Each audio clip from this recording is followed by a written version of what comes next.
For over 150 years, people have climbed this mountain looking for it.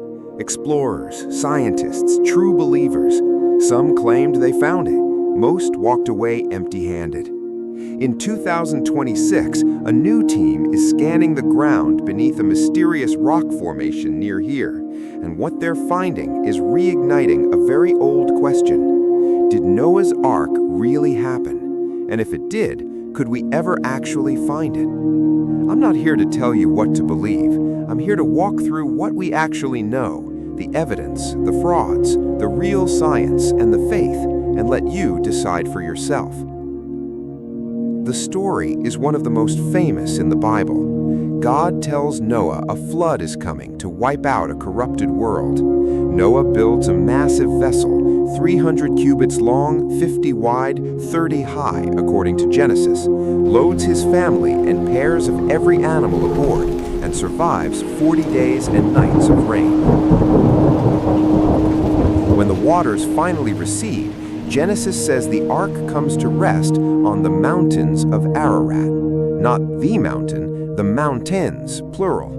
That detail matters more than most people realize, and it's the first clue that this search is more complicated than it looks. Here's something most people don't know. The Ararat in Genesis doesn't necessarily mean the single iconic snow-capped peak we call Mount Ararat today, which sits in modern eastern Turkey. In the Hebrew Bible, the term refers to the ancient kingdom of Urartu, a much larger region spanning parts of what's now Turkey, Armenia, and Iran.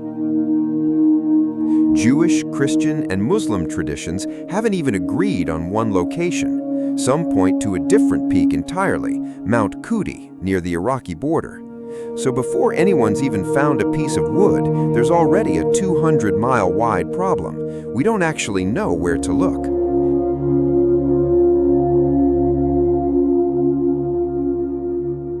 That hasn't stopped people from trying for over a century. In 1876, a British explorer claimed a piece of wood on Ararat suited all the requirements of being from the Ark. In 1948, Kurdish villagers reported a petrified wooden ship on the mountain. Expeditions have gone up and again, and one modern search movement even earned its own nickname, Archaeology.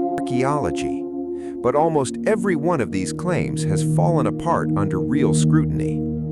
Take one of the most famous, a supposed iron bracket from the Ark found near a boat-shaped rock formation. When geologists actually examined it under a microscope, it wasn't iron. It was ordinary weathered volcanic rock, limonite and magnetite, the kind you'd find naturally all over that region. The fossilized wood from the same expedition turned out to be a completely different mineral, metamorphosed pyritite, not wood, not ever wood.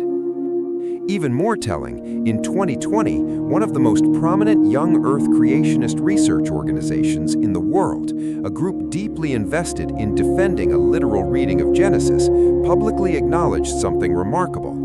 After decades of expeditions, they concluded the Ark has not been found and is unlikely to ever be found. That's not a skeptic saying that. That's a group that wants it to be true, being honest with the evidence.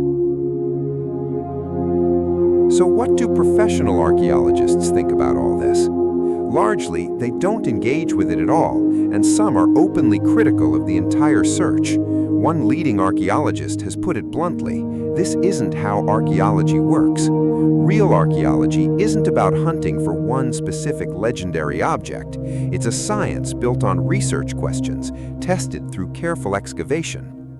In other words, searching a mountain for the Ark and then interpreting rocks and soil to fit the story runs backwards from how the field actually operates. That's a real tension worth sitting with, not because it disproves the Bible, but because it separates two different questions. Did something like this happen? And can we find physical proof of one specific ship 4,000 years later on a mountain that erodes and shifts every single year?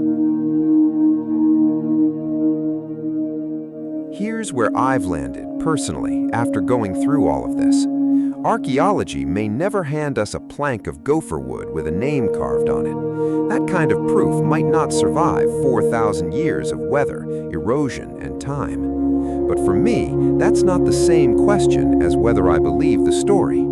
Faith was never meant to depend on GPR scans, and I think there's something worth respecting on both sides here.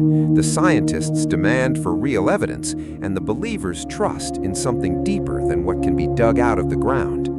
Maybe the real question isn't will we ever find the Ark? Maybe it's what the story was always trying to tell us in the first place. If this kind of deep dive is your thing, I'm doing more of these. Real evidence, real history, walked through honestly. Subscribe, and I'll see you in the next one.